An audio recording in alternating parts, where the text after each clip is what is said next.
시청자 여러분 안녕하십니까? 헬로티비 뉴스입니다. 전남 장흥과 제주를 잇는 여객선 오렌지호가 멈춘 지 5년이 지났습니다. 활기를 잃은 장흥 노력항이 새롭게 개발된다고 합니다. 자세한 내용 송효찬 기자가 취재했습니다.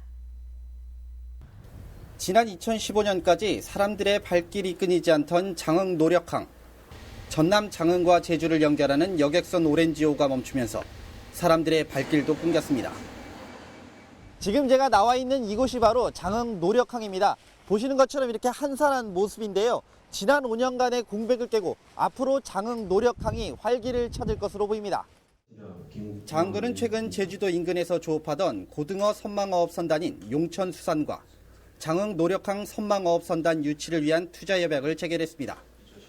선망어업은 6척의 배가 한 통으로 움직이며 고등어 어군을 확인한 뒤 포위해 고등어를 잡는 방식을 쓰고 있습니다.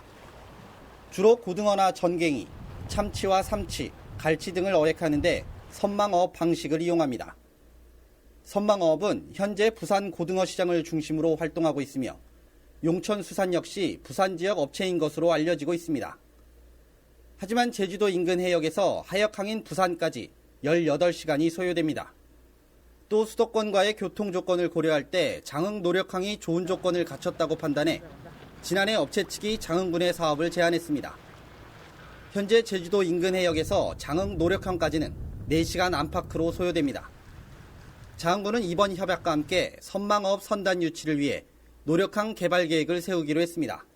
선망어업 선단 전진 기지항으로 노력항의 소형 선박이 접안할 수 있는 물양장을 만들 계획입니다.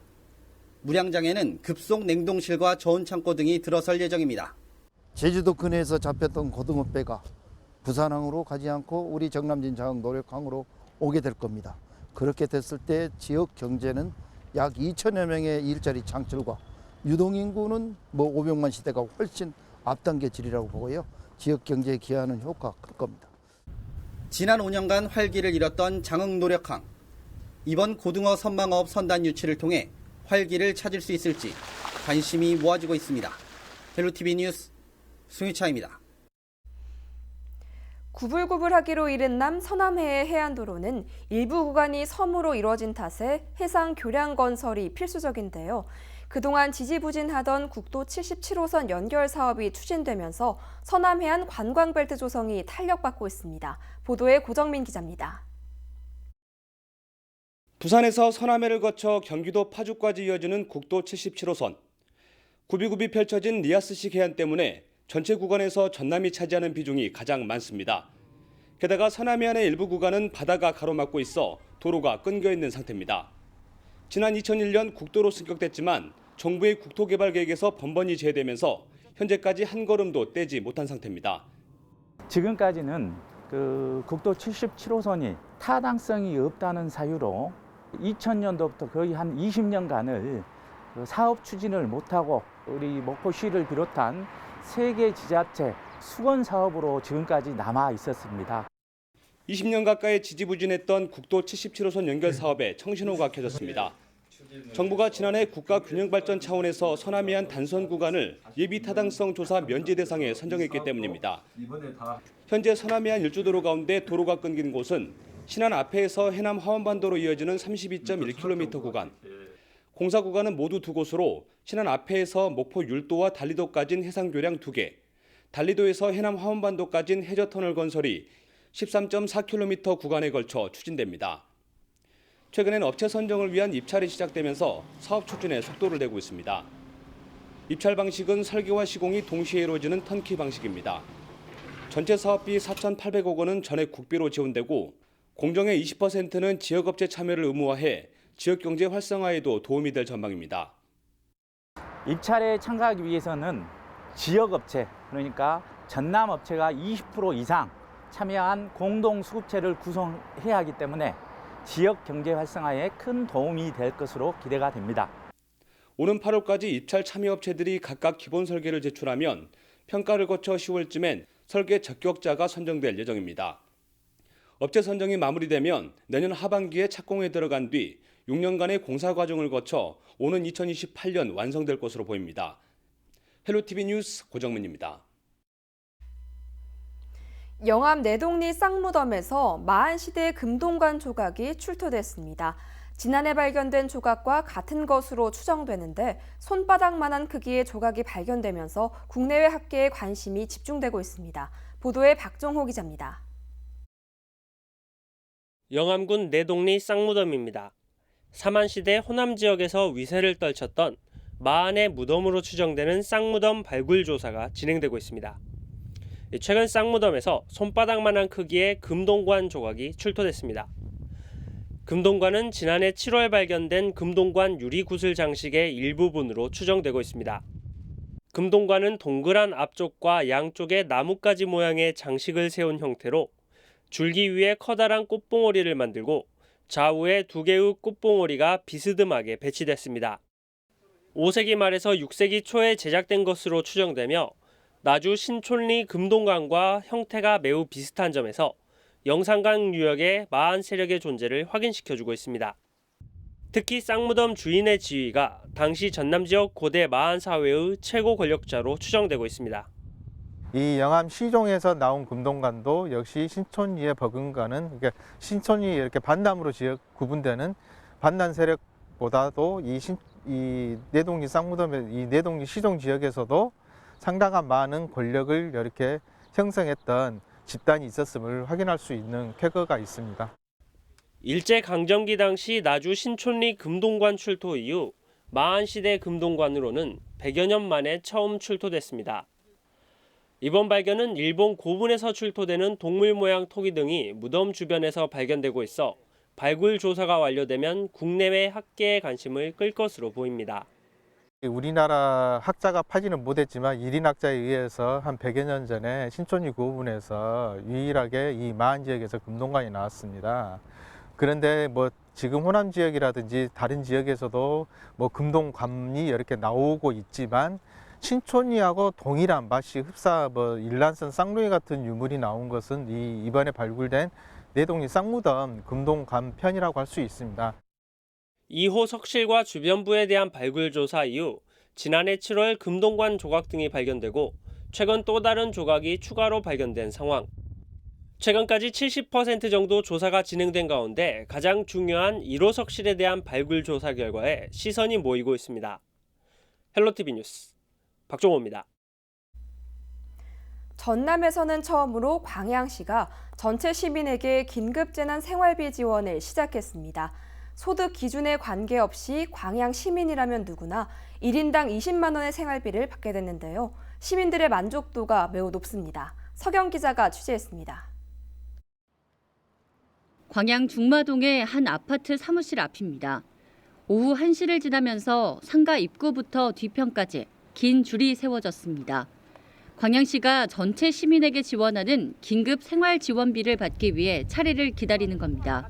신생아부터 노인까지 연령 제한이나 소득 제한 없이 시민 15만 2천여 명이 대상입니다.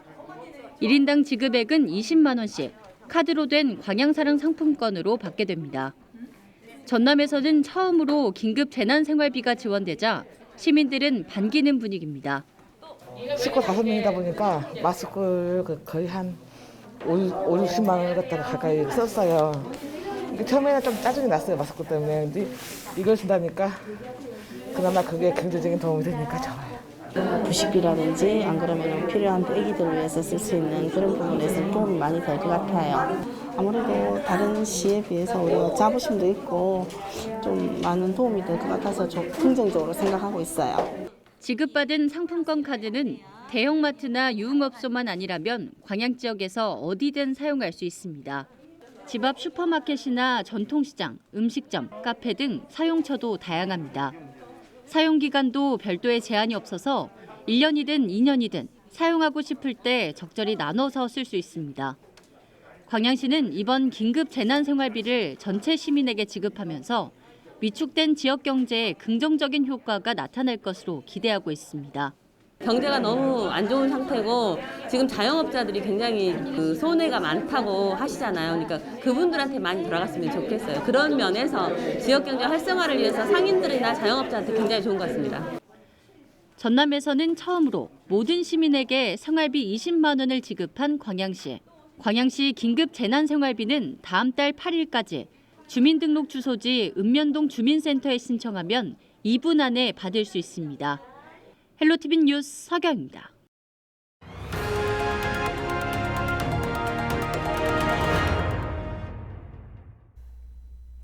목포 임성지구 개발계획 변경안이 최근 전라남도 심의를 통과해 조건부 승인을 얻었습니다. 기존에는 토지를 개발한 뒤 땅으로 돌려주는 환지와 현금으로 지급하는 수용 방식을 모두 적용한 보상 계획이 세워졌는데요. 전면 환지 방식으로 변경되면서 각종 행정 절차가 속도를 내고 있습니다. 그러나 반대 측 주민들의 반발이 여전해 첫 삽을 뜨기까지는 풀어야 할 과제도 많습니다. 고정민 기자가 취재했습니다. 목포 석현동과 오감동을 끼고 있는 임성지구 일대입니다. 지난 2000년 무한 남학신도시와 함께 도시개발 계획이 세워졌지만 오룡지구에 밀려 개발이 지연됐습니다.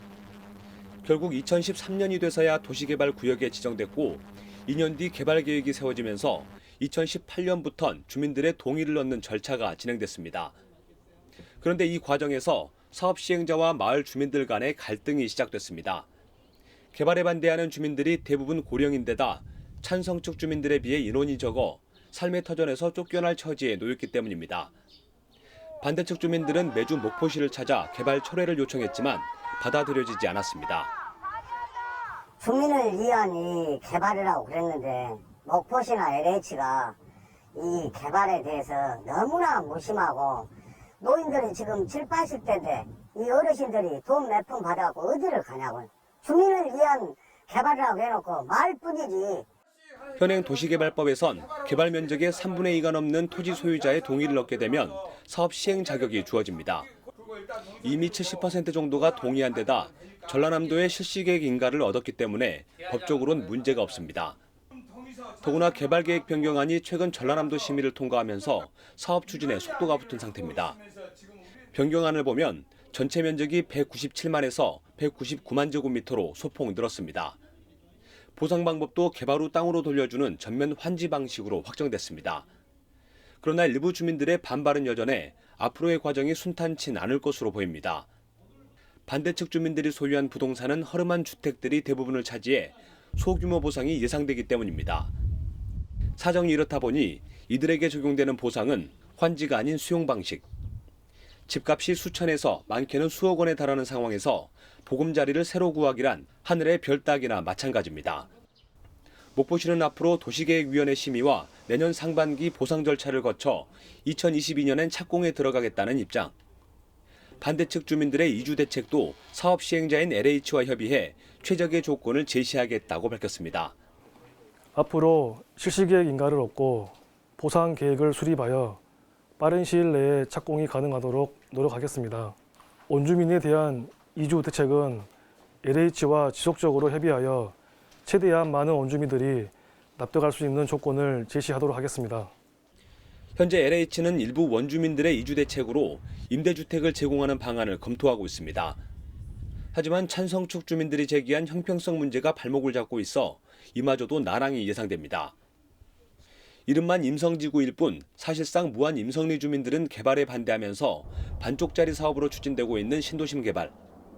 최근 목포는 아파트 공급 과잉 현상까지 보이고 있는 가운데 대규모 개발만이 능사인진 다시 한번 고민해볼 일입니다. 헬로티비 뉴스 고정민입니다. 최근 영암 지역 과수농가에는 피해가 잇따르고 있습니다. 냉해 피해에 이어 일부 지역에는 우박까지 내리면서 배나 감 등 과수농가의 피해가 극심해 올해 농사는 거의 포기한 수준인 것으로 나타났는데요. 농민들은 내년 수확을 위해 나무 관리에 나섰습니다. 보도에 박종호 기자입니다. 영암군 신북면에 살고 있는 강성환 씨. 수십 년째 배를 키웠지만 올해 같은 피해는 없었습니다. 최근 계속되는 냉해로 인해 배의 꽃봉오리가 검게 변색되는 등 피해가 잇따랐습니다.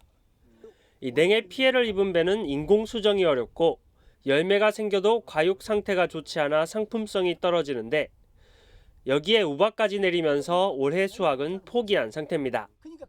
우리는 과일을 생산하기 위해서 농사를 짓는 것이기 때문에 과일이 있으나 없으나 이 나무를 내년까지 끌고 가고 평생을 끌고 가야 할 일이기 때문에 약은 좌우지간해야 돼요.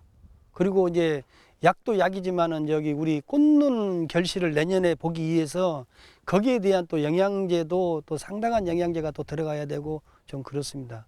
이중고로 좀 많이 힘이 들죠, 지금. 배뿐만 아니라 감농가 피해도 잇따르고 있습니다.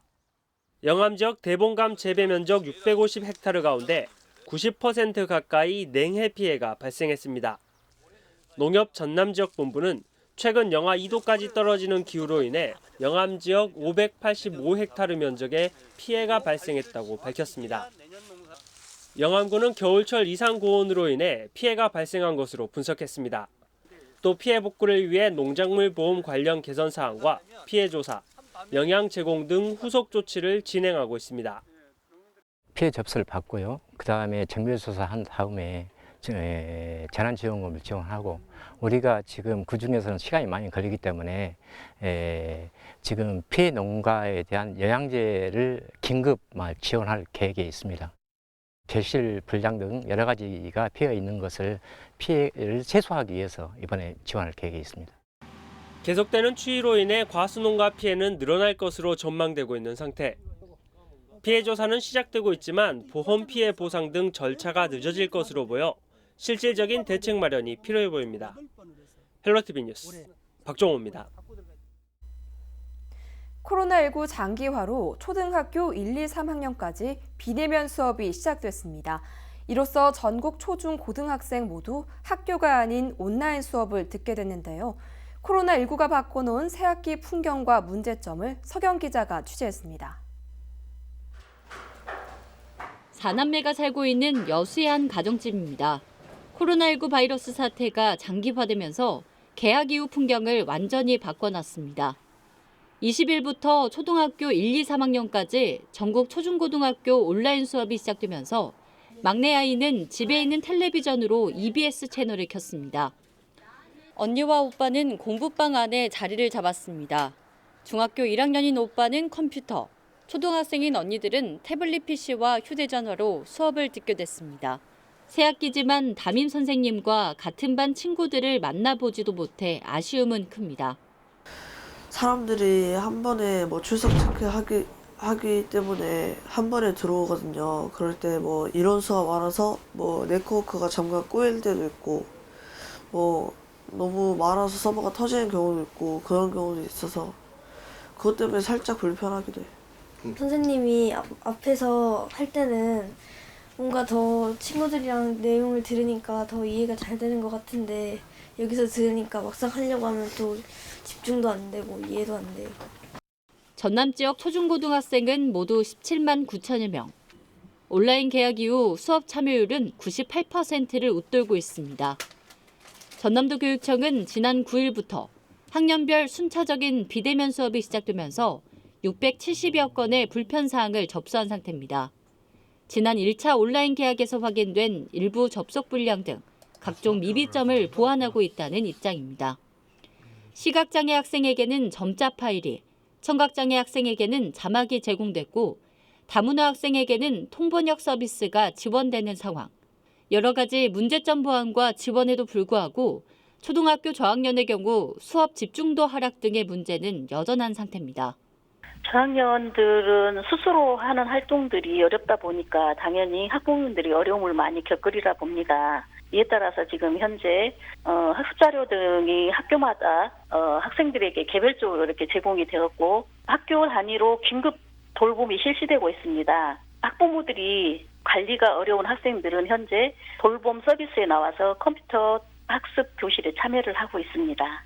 전남 지역 대학교들은 1학기 전체를 비대면 강의로 전환한다는 입장을 밝힌 가운데 전국 초중고등학교의 비대면 수업 체제가 언제까지 이어질지 교육부의 추가 발표 내용이 주목됩니다. 헬로티비 뉴스 서경입니다.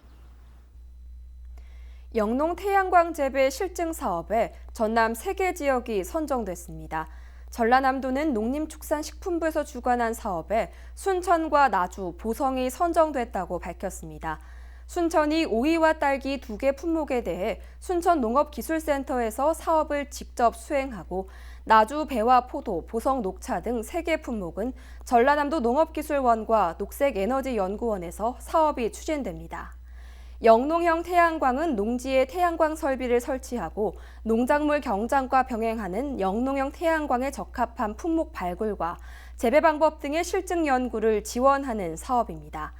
전라남도는 올해 태양광 설치비에 사업비 3억 원을 투입할 계획입니다. 교육부가 추진하는 미래형 교육자치 협력지구 사업에 순천과 곡성, 구례 등 3곳이 선정됐습니다.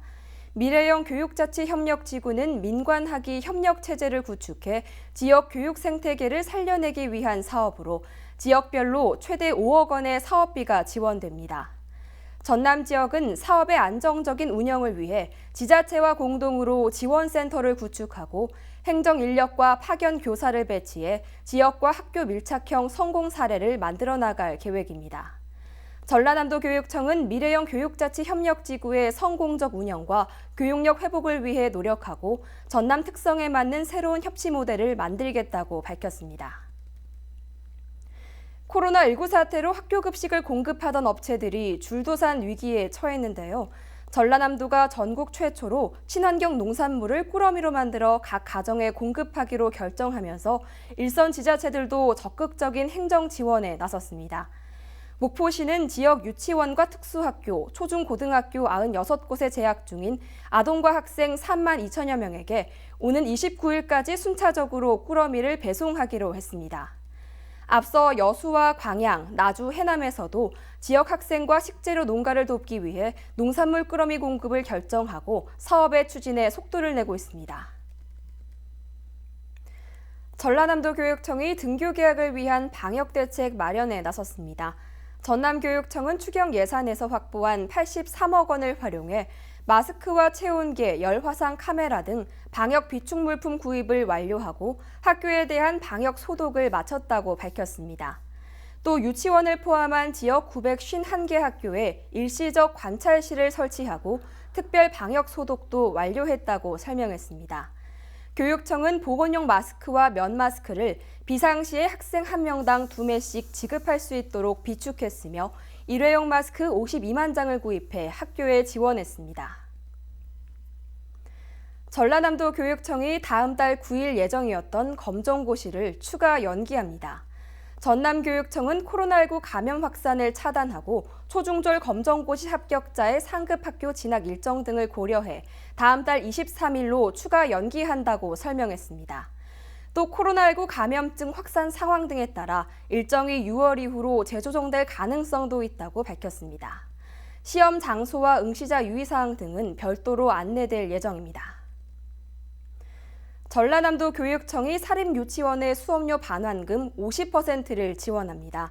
전남교육청은 휴업 장기화로 발생하는 사립유치원의 재정 결손과 학부모 부담을 줄이기 위해 3월과 4월 수업료 반환금 가운데 50%를 지원한다고 밝혔습니다.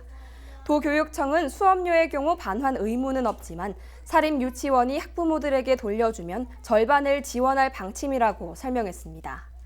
지원 대상은 3, 4월 수업료 전액을 반환했거나 이월하고 소속 교원의 인건비 전액을 지급한 사립유치원이며 다음 달 4일까지 사업 신청서와 관련 증빙 서류를 교육지원청에 제출하면 됩니다.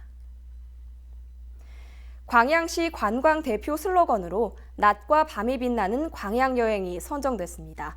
광양시는 광양이라는 지명에 함의된 빛과 별을 토대로 낮에는 백운산과 섬진강 등 자연자원으로, 밤에는 광양 햇빛치로를 포함한 새로운 도심권을 관광자원으로 한 체류형 관광객 유치를 위해 낮과 밤이 빛나는 광양여행이라는 대표 슬로건을 확정했다고 밝혔습니다. 광양시는 이달 말까지 통합 디자인을 개발하고 홍보물과 동영상 등 다양한 매체를 통해 집중 홍보에 나설 계획입니다. 우리 지역의 이슈 콕 짚어봅니다. 헬로 이슈 토크. 지역의 이슈를 살펴보는 헬로 이슈 토크 시간입니다. 행정안전부가 발표한 자료에 따르면 지난 3월 전남의 주민등록 인구 현황은 약 185만 명인 것으로 나타났는데요. 그 전달인 2월보다 2천여 명 감소했다고 합니다. 인구가 감소함에 따라 농촌 지역은 고령화 현상이 가속화되고 있는데요. 설주환 변호사 그리고 전남도의회 박문옥 기획행정위원회 부위원장 모시고 자세한 이야기 나눠보겠습니다. 안녕하십니까? 네, 안녕하십니까?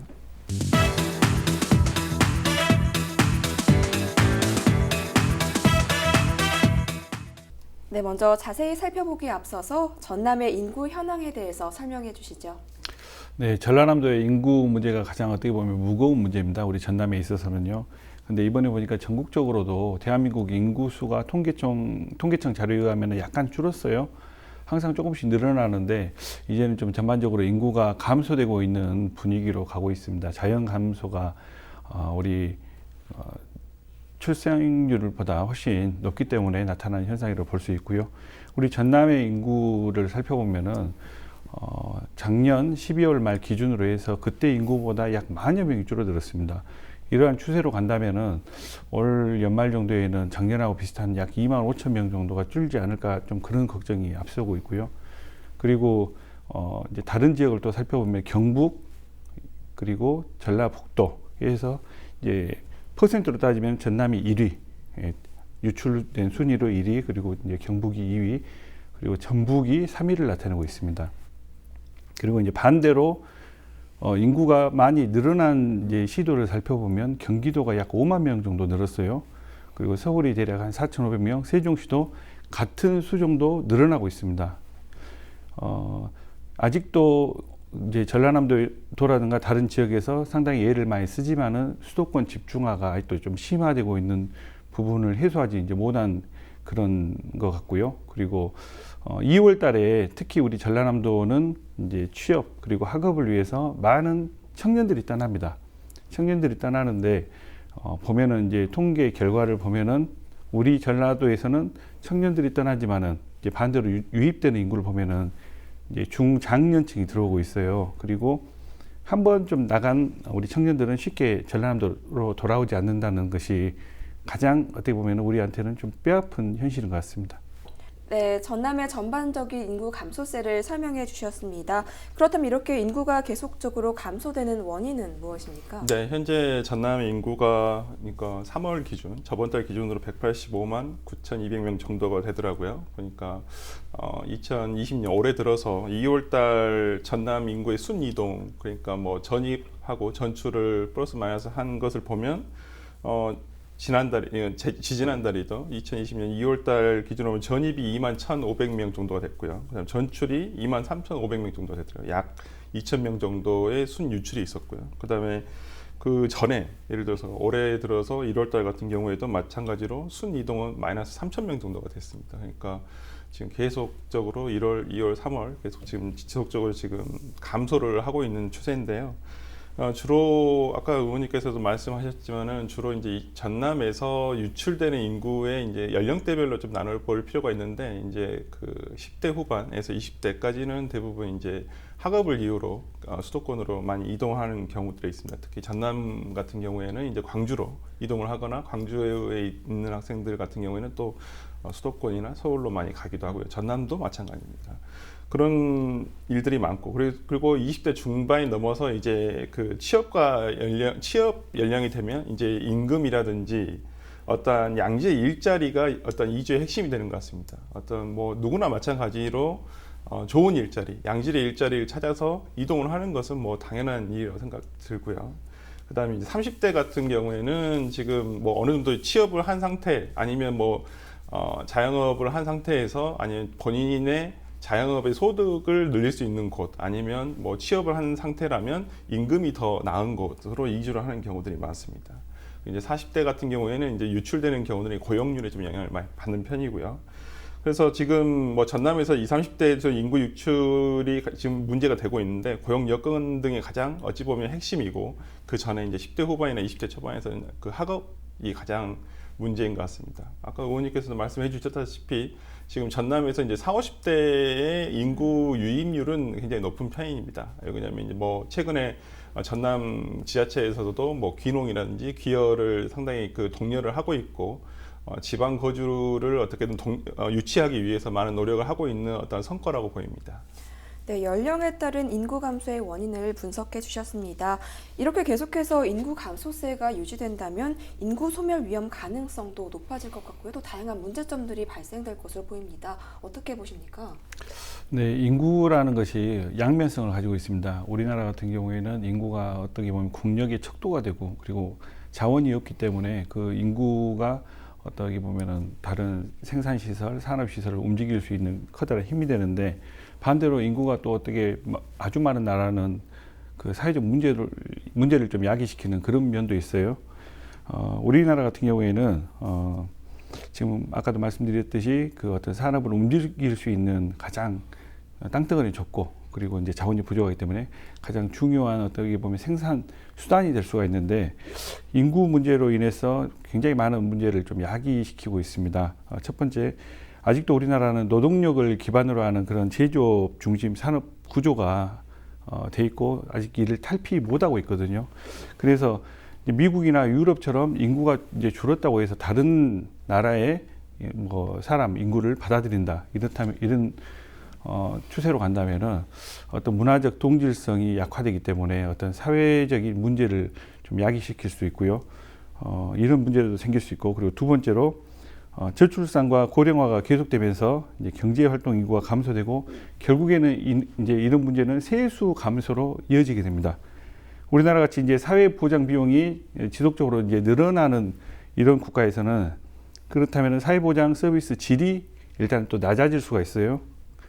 이를 또 해소하기 위해서 국가에서는 이제 세금을 더 많이 걷어들여야 되는데 그렇다 보면은 어떤 조세 저항도 불러올 수 있는 이런 문제도 생길 수 있고요. 그리고 이제 세 번째 또 경제 활동 인구가 줄어들고 고령화가 지속되면은 이 연금 재정이 상당히 취약해질 수 있는 그러한 여건에 놓이게 됩니다. 이것 때문에 이제 사회보장 비용을 부담하는 현역 세대 그리고 이제 수혜를 받는 어떻게 보면 고령 세대 사이에 갈등이 만들어질 수 있고 이건 우리나라에서도 상당히 심각하게 고민하고 있는 좀 문제거든요. 이런 사회 통합을 이루는데 장애 요인으로 또 작용할 수 있다는 그런 문제점이 있습니다. 그리고 이제 네 번째, 소비에 적극적인 젊은 층이 줄고 이제 상대적으로 좀 빈곤율이 높은 이런 고령 인구가 많아지게 되면 구매력이 떨어질 수밖에 없고요. 그렇다 보면은 내수 시장이 이제 축소될 수밖에 없습니다. 그러니까 다양한 산업이 계속해서 생겨나고 발전되고 이런 선순환이 되어야 되는데 인구가 줄어들게 되면 이런 선순환 과정을 저해하게 되는 거죠. 예. 그리고 이제 마지막으로 저출산이 계속되면 이제 학령 인구가 줄어들 수밖에 없어요. 그렇다면 이제 우리나라 같은 경우에는 어떤 인재, 어떤 그 사람들의 어떤 학생들의 그리고 이제 그러한 인재들의 뭐 노력으로 인해서 굉장히 고도 성장을 이루었는데 이런 부분도 좀 저해되고 결국에는 학령 인구가 줄어들면은 경쟁도 낮아지기 때문에 뭐 어떤 사람들은 이러기도 말해요.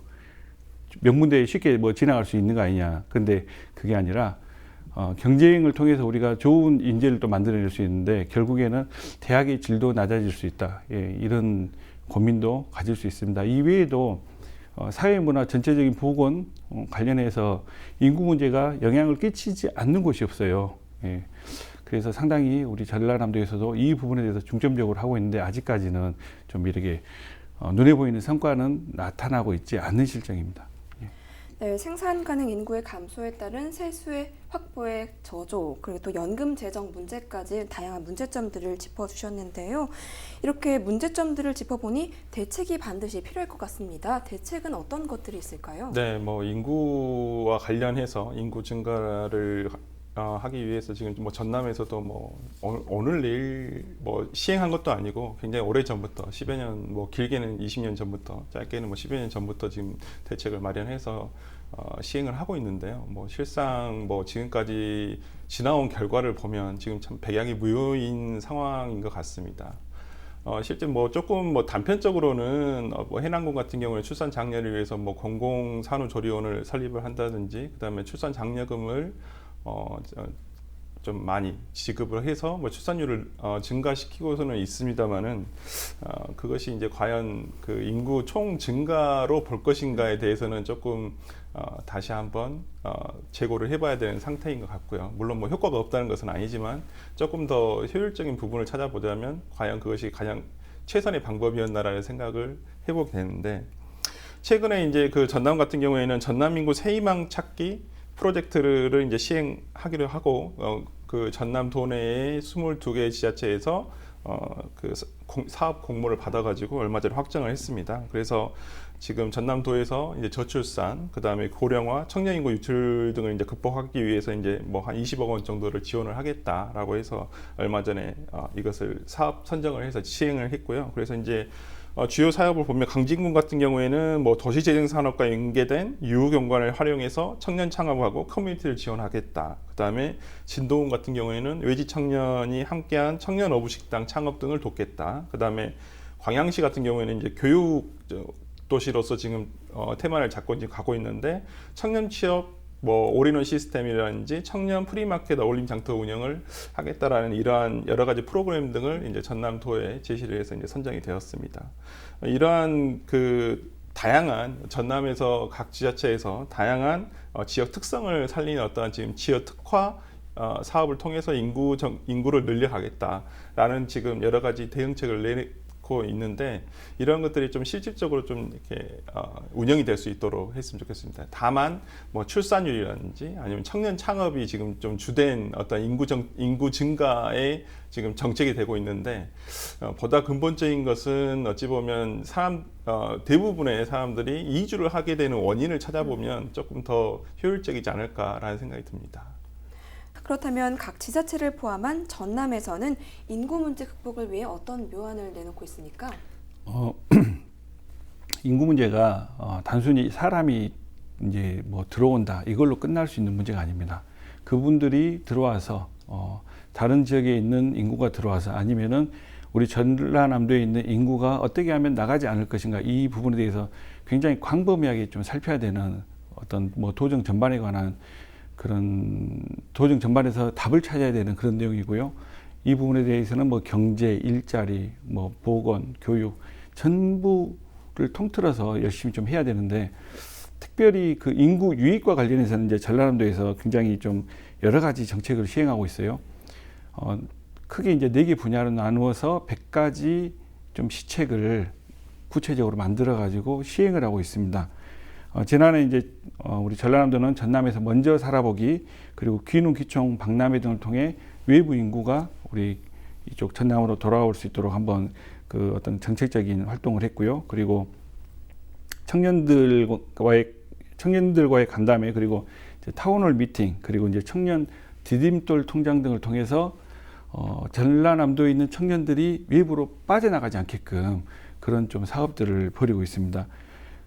그리고 이제 전라남도는 인구 문제에 대한 어떤 도민의 관심, 그리고 저출산 극복에 우리 전라남 도민이 함께 동참을 해보자라는 그런 분위기를 조성하기 위해서 이제 도민 공감 인구 콘서트 등을 이제 실시해서 어떤 그 도내 초중고생들을 대상으로 해서 가족, 결혼, 출산 등에 대한 어떤 긍정적인 가치관을 심어주는 그런 그 정책적 활동도 했고요. 그리고 2040 세대의 도시민들을 유치하기 위해서, 그리고 또 그분들이 안정적인 우리 지역에 정착을 할 수 있도록 지역 내 인구 문제 극복 및 지속 가능한 건강한 인구 구조 형성을 위한 그런 어떤 프로그램들을 좀 만들어서 진행하고 있습니다. 그리고 조금 전에 말씀드린 인구 감소로 인한 그 위험을 극복하기 위한 특별법 제정을 위해 또 노력하고 있고요. 그리고 이제 네 번째로 지난해에 이어서 계속 올해도 이제 전남에서 먼저 살아보기, 그리고 귀농, 귀촌, 박람회 등을 통해서, 그리고 이것은 전라남도만 하는 것이 아니고 각 지역에 각 지자체에 있는 어떤 농가, 그리고 마을 공동체가 함께 그 이런 사업을 공통적으로 벌여서 다른 외지에 있는 사람들이 우리 전남에서 먼저 살아보고, 그 사람들이 어떤 소외감을 갖지 않고 이질감을 갖지 않고 한 곳에 융합돼서 떠나지 않고 이곳에 정말 잘 정착할 수 있도록 그런 프로그램들을 만들어서 대응하고 있습니다. 네, 인구 유출 문제를 극복하기 위한 전라남도의 다양한 대책들에 대해서 말씀을 들어봤습니다. 그렇다면 마지막으로 넘어가서요. 인구 문제 해결을 위해 올바른 정책의 필요성 및 남은 과제가 있다면 무엇이라고 생각하십니까? 네, 뭐 인구 증가 대책을 마련하는 데 있어서 어찌 보면 아까 의원님께서 말씀해 주셨지만 도정, 그다음에 각 지자체의 어떤 최우선 목표가 돼야 될 것 같습니다. 지금 상황에서는 전남 같은 경우에는 2014년도부터 초고령 사회에 접어들기 시작했습니다. 그 말은 실제 생산 가능한 인구보다는 지금 어째 복지 비용이 더 들어가는 이제 고령층 인구가 더 늘어나고 있다라는 것이거든요. 그렇다 보면 물론 복지 국가를 위해서도 뭐 국가적으로도 아니면 뭐 지방에서도 많이 노력을 하고 있습니다만은 복지 비용이라는 것은 어찌 보면 이제 생산이 필요할 수 있는 생산을 할 수 있는 비용과는 조금 거리가 있거든요. 물론 그것이 전혀 관계가 없다라는 것은 아니지만은 복지 비용으로 쓰이는 부분에 있어서는 복지 비용이라는 것은 조금 뭐 소모적인 부분들이 많기 때문에 그런 어떤 생산을 해야 되는 입장에서는 조금 뭐 비용이 조금 괴리감이 있는 것이죠. 그런데 이제 인구 대책이라는 것이 뭐 우리가 뭐 출산율을 증가시키기 위해서 출산 장려금을 지원한다든지 아니면 뭐 아까도 말씀드렸습니다만 보통 요즘 지자체에서 유행하고 있는 것이 이제 청년 창업을 통해서 이제 유치를 해보겠다라고 하는 것인데 이것들이 이제 계속 지속적으로 계속 돼야지만 계속 유입이 돼서 거주를 해서 계속 있는 것인데 문제는 이제 유출이 되는 원인을 찾아보자면 아까도 조금 말씀드렸습니다만 이제 교육과 일자리거든요. 그러면 이 대부분 우리가 여기서 말하는 교육은 물론 중고등학교도 포함됩니다만 최종적으로는 수도권에 있는 대학을 얘기한다고 볼 수가 있거든요. 이것을 뭐 물론 지자체의 힘으로 뭐 이 부분을 해소하기는 힘듭니다. 원칙적으로는 뭐 국가에서 지금 시행하고 있는 국가 균형 발전이라는 어떤 계획 하에서 이것을 뭐 시행을 해야 되고 각 지자체도 지금 다 요원한 사실입니다. 실제 서울과 수도권, 경기도를 제외하고 모든 지금 대한민국 제2의 도시라고 하는 부산마저도 인구 유출이 굉장히 심각하거든요. 그래서 지금 부산에서도 계속 인구 유출을 어떻게 하면 억제시킬 것이고 인구 유입을 시킬 것인가에 대한 고민을 많이 하고 있습니다. 그렇다고 한다면 뭐 지금 인구수로 보자면 부산광역시보다 지금 전남이 훨씬 적죠. 전남도 지금 이 문제가 굉장히 심각한 문제이고요.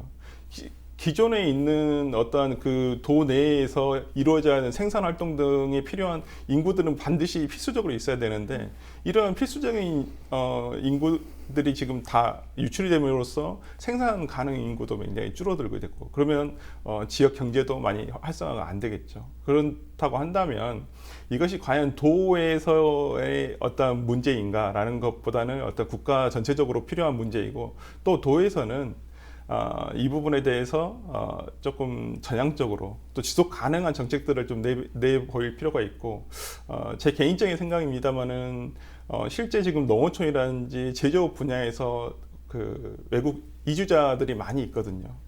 저는 개인적으로는 이제는 어떤 이 이주자에 대한 이민 정책에 대한 어떤 근본적인 변화가 필요하다.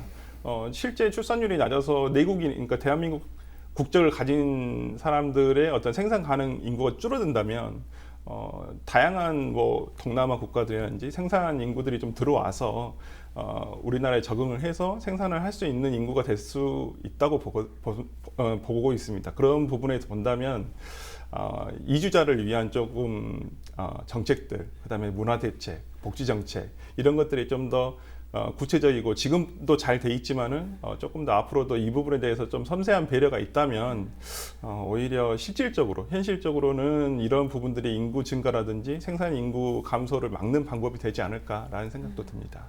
네, 인구 문제 해결을 위한 올바른 정책의 필요성까지 말씀을 들어봤습니다. 그럼 오늘 말씀 여기까지 듣도록 하겠습니다. 감사합니다. 네. 인구 감소 문제가 심화되고 있는 요즘 농촌 지역의 고령화도 심화돼 우려의 목소리가 높아지고 있는데요. 인구 증가라는 좋은 결과를 얻기 위한 다양한 대책을 마련해 인구 감소 문제가 해결될 수 있길 바라봅니다. 지금까지 헬로 이슈토크였습니다.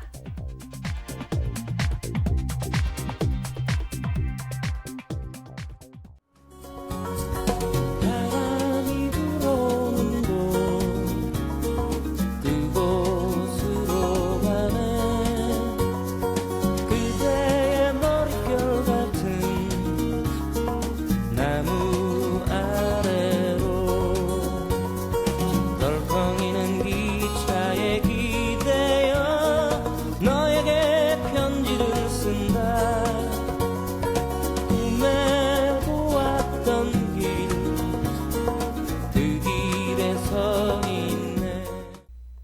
이상으로 헬로티비 뉴스를 마칩니다. 저희는 언제나 지역 주민 여러분 곁에 있겠습니다. 고맙습니다.